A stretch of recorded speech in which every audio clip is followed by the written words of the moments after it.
Good afternoon, students. In this particular lecture, we are going to talk about the features of Java programming. In last lecture, we talked about the history of Java,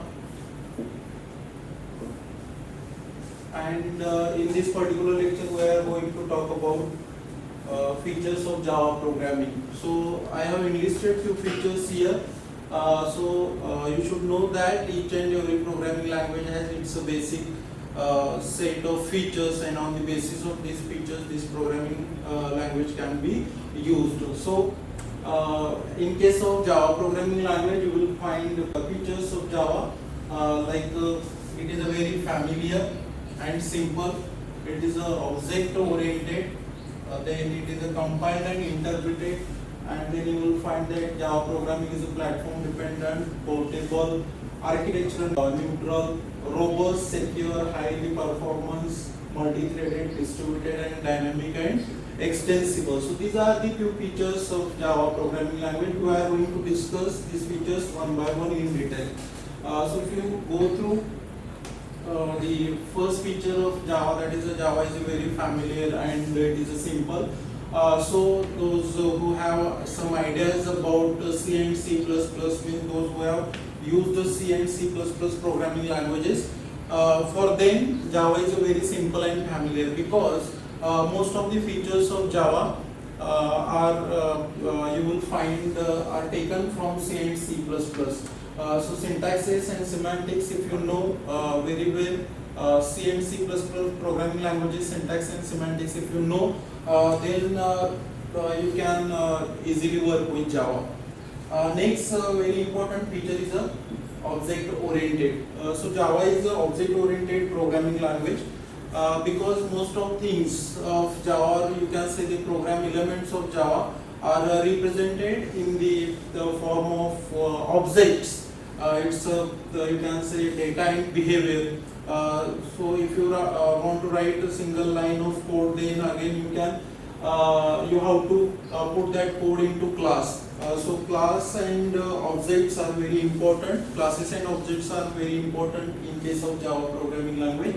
So most of part you have to write within the class. And for execution of these classes, you have to create the objects, or you have to create the instances of these classes, so that you can use the data and behavior which you have used within these classes. As long as usage of classes is considered in Java, you will find two types of classes. You can define your own classes also, and you can use the classes which are predefined in Java. So plenty of predefined classes you will find in Java. For specifically, you can use these for I/O operations, graphical user interface design, networking, the part which is related to again the designing of web applications and other things also. And these classes you will find organization of these classes you will find in the packages. So this is again very important feature of Java programming language. Most important another feature of Java programming language is it is a compiled and interpreted. If you consider few programming languages like C or C++, these programming languages are one-stage programming languages. Means if you have created any program and if you want to execute it, then you have to compile it by using any of the translator like a compiler or interpreter. But in case of Java, suppose you have written some code into the Java program, then you have to compile it and then you have to interpret it. So Java is a compiled and interpreted. Mostly these two things are done into two stages. First stage you will find here, I have mentioned these two stages.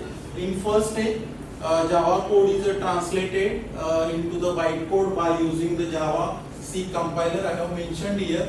So Java C compiler here you can consider it as one of the translators.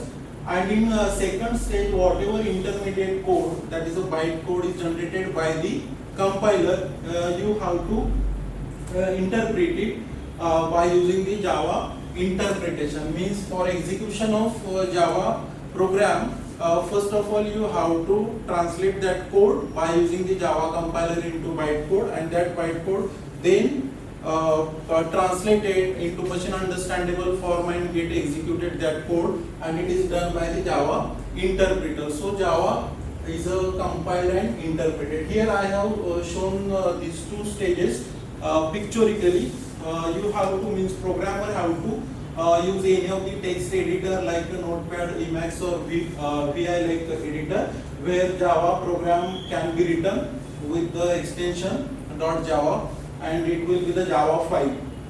And then you have to compile that Java file by using the Java C compiler, that is the translator, and it is the first stage where you will find .class file after successful compilation of Java program, and that class file will have bytecode. It is an intermediate code, and you will find that intermediate code after the completion of a first stage.